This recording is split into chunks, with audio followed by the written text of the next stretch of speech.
Kia ora everyone, and thank you again for that introduction. It is a great pleasure to be standing in front of you on the 10th birthday of Fizz. And I do remember 10 years ago, when we had the first conference, I distinctly remember the incredible enthusiasm and excitement that was about when we were starting to research the area of sugar, which before that time was considered not a particular problem for health. So 10 years down the track, let's see what we've gotten. So, as Gerhard said, I'm going to talk to you about our HRC-funded 3-year project looking at reversing type 2 diabetes in primary care.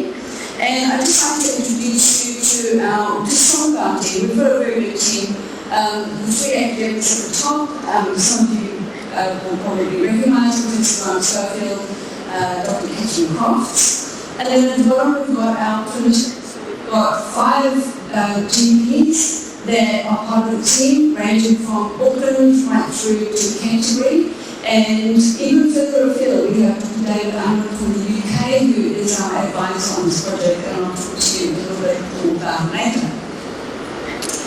So our work is about implementation science, and for those of you who are familiar with implementation science, it is really about applying or implementing an initiative or set of initiatives in a real-world setting, in our case primary care, and evaluating it to go and hoping that those settings will take up that evidence-based research. So I want to say it's not about efficacy. We're not comparing carbohydrate reduction to high-carb diets or Mediterranean diets.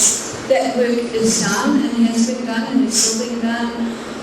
We know that carbohydrate reduction is safe and it's efficacious, and it works over the long term. In fact, the Virtual Health Trial 5-year data has just been released a couple of weeks ago. So we've got good evidence that it actually does work.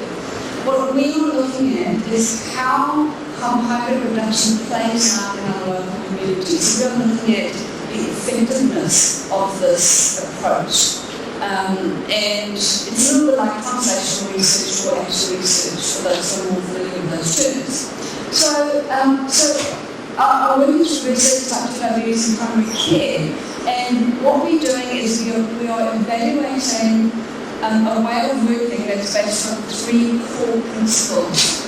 And those are, number 1, a whole food carbohydrate reduction approach, and I use the word carbohydrate reduction with purpose. I'm not using low carb or keto. That tends to ruffle a few feathers at times. And I'm not using, and it also doesn't necessarily need to be as low as ketogenic diet for many. I'm also not using the term carbohydrate restriction, as that can have quite negative connotations. Carbohydrate reduction is really blended there. So whole food carb reduction, along with a health coach approach, meaning that behaviour change angle, along with some supportive community initiatives to ensure that behaviour change is and healthy habits are sustained long term. So I just want to introduce you to Dr. David Unwin. He's really the pioneer GP in the space. Somebody who has a little practice in the UK, in a little town called Southbridge here in Liverpool. And he was really the first to not only do this as practice, but document it and publish on it. So last year he published his work of 8 years of reversing type 2 diabetes and pre-diabetes in his practice. And you can see what sort of outcomes he's doing here. So he total 186 patients that he has invited to work in this way. And you can see 92% of pre-diabetes achieving what HbA1c, 2/3 of type 2 diabetes patients for less than 1 year had really good outcomes, and around half of people with diabetes for a bit longer had great outcomes. So when we talk about drug-free remission, we're talking about getting your HbA1c under around 47 millimoles per mole, with either having metformin there for reversal, or being totally drug-free for the total remission. For those of you who are familiar with Good Fellow Unit, which is the organisation that does CBD for health professionals, they did a recent webinar, or Caryn did a recent webinar with them, so I encourage you to check it out if you're interested. So then getting back to our study, the first phase of our study was looking at evaluating a few prototypes that we've been working with for the last 5 to 10 years. So there are, believe it or not, GPs and health coaches, people in New Zealand that are already working in this way, and we did some evaluation of their practice. We had 2 clinics in Auckland, one in South Auckland, one in East Auckland. Sorry, I did want to acknowledge Dr. Marcus Hawkins, who saw his picture on my page. He's here today, so I'm Marcus and he's a champion GP on project. The clinic in East Auckland was where Marcus did his work, and that's included in our phase 1 project. The difference between these 2 clinics is that Marcus was solid GP in his practice with no health coach that did all the work himself. Whereas in South Auckland, it's publicly funded general medical practice, high market-specific community, and lots of supportive initiatives there. Then we had 2 clinics in Taupo. One was a general medical clinic, and one was a private specialist diabetes reversal clinic. The same GP in both settings, and health coach support there. So, I'm going to show you some outcomes. These are preliminary. We're still doing some number crunching for some of these, so just bear with me with a kind of crude list of these outcomes. So within the 4 clinics, we've got 227 people that have gone through this program. In South Auckland, you can see, I'm not going to read out all the numbers, but around half of the type 2 diabetes patients have either reversed their diabetes or medical remission. East Auckland is Marcus's clinic, so we've got 64% of his type 2 diabetes patients reversed their medical remission. 4 out of 5 pre-diabetes with their diabetes remission or reversed. We've also got some more data from Marcus's clinics. He actually did this work. He analysed more than just diabetes patients, he did a whole cohort of patients. But within the diabetes population, 2 patients stopped insulin, 10 reduced or stopped other diabetes medications, and there was some really good outcomes with reduced rates of BMI. The 2 clinics down in Taupo, again, we see some good reversals and remissions there. And of course, the one at the bottom, the second one, which is the private clinic, people go specifically for diabetes reversal. You can see really good outcomes there. So 2/3 in reversing diabetes, and all of people with pre-diabetes no longer have it. So just an indication that there is some good work going on here. There's some really good outcomes going on, and there's a massive reduction in medication prescriptions. So doctors are upskilling about how to prescribe in this area. We also did some, before I tell you about our focus group, I think this is a really important slide, looking at the relationship between health coaching and HbA1c.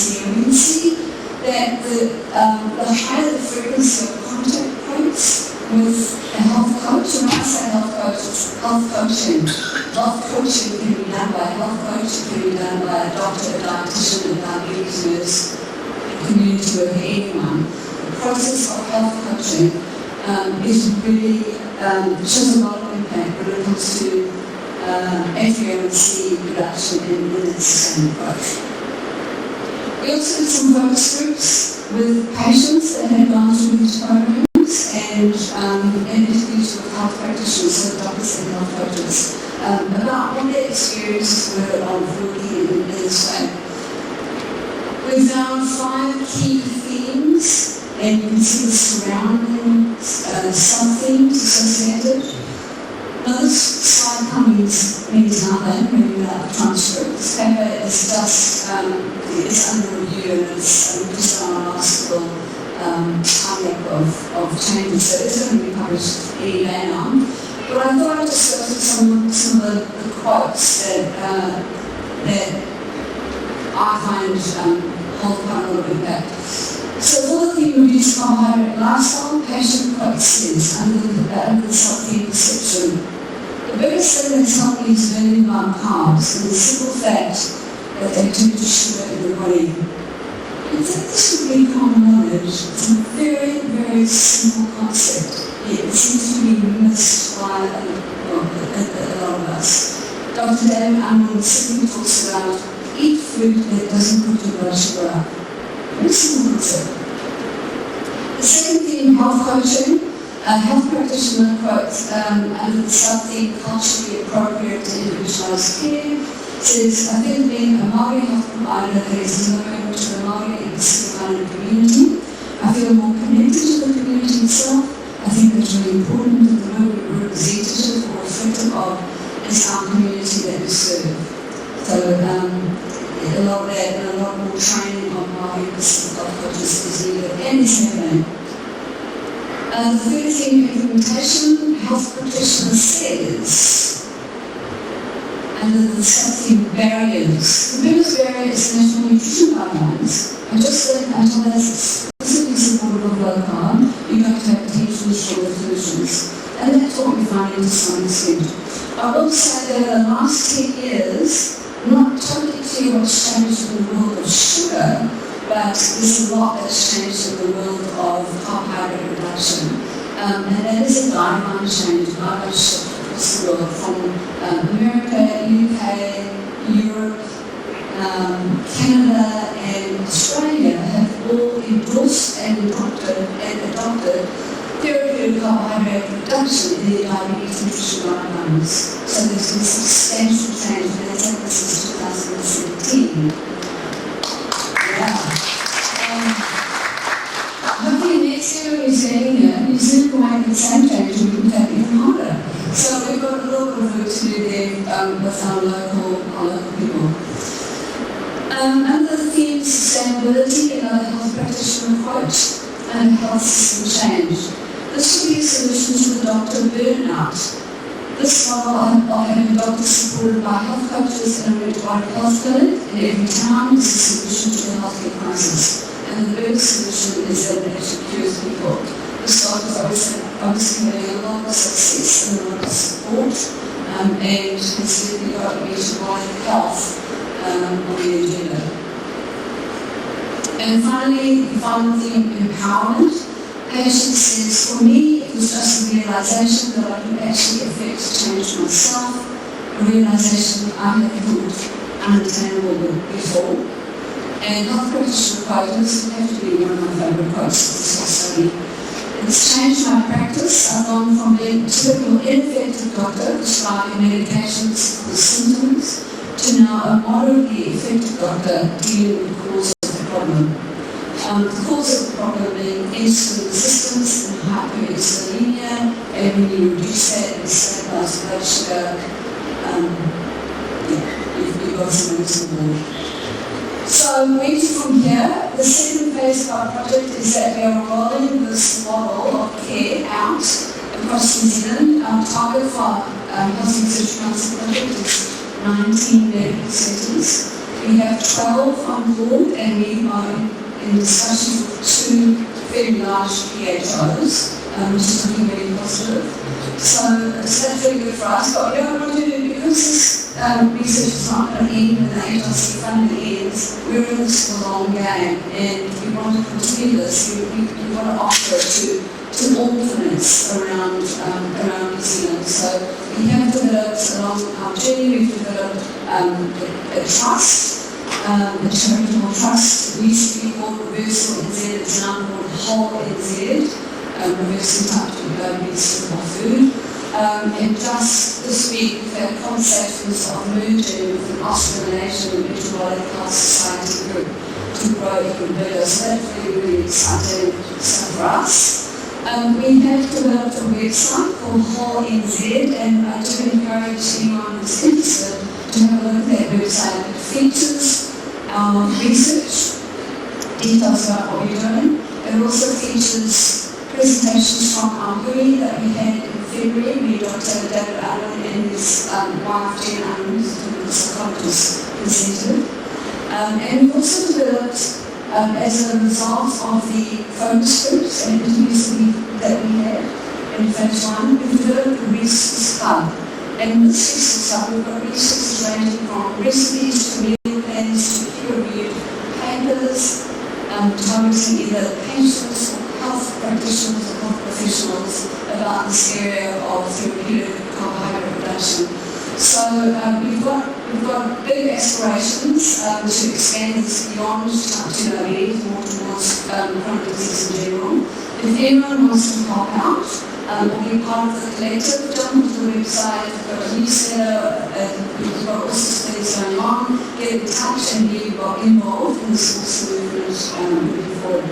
So again, once again, thanks to Gerhard for the invite. It's great to be here, great to see you explicit individual, and I look forward to connecting with you later on. Thank you.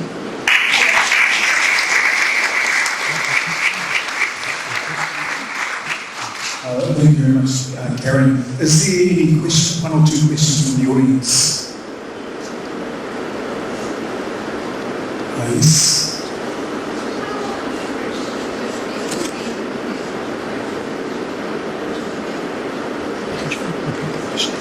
Yeah, so the question, a really good question, how long do patients spend their health coach or GP? I know Marcus said 15 minutes. We had 20 minutes worth of consultation patients, now he's moved to practice, and there's 15 minutes. Health coaches have ranges. It can be touched on like a text message. It's a quick conversation, or it could be half an hour or an hour, then we could be going to their house, and we go to maybe to the supermarket. So it ranges, and the work that we are doing is really about, because we don't want to already burden the system of healthcare, is you do what you do in practice, how you do it best, just for those really cool aspects. So it allows the context and the cultural context and the diversity of the primary care community to shine. I do also want to say that doctors can be fully involved, like Marcus. He wanted to do it all, and he got immense doctors, etc. I encourage him to talk to him about it if you get a chance. But doctors just need to be in support of the concept, so they need to know how to prescribe and basically see a patient and refer them to the health coach or the educator, and that multidisciplinary approach is essential.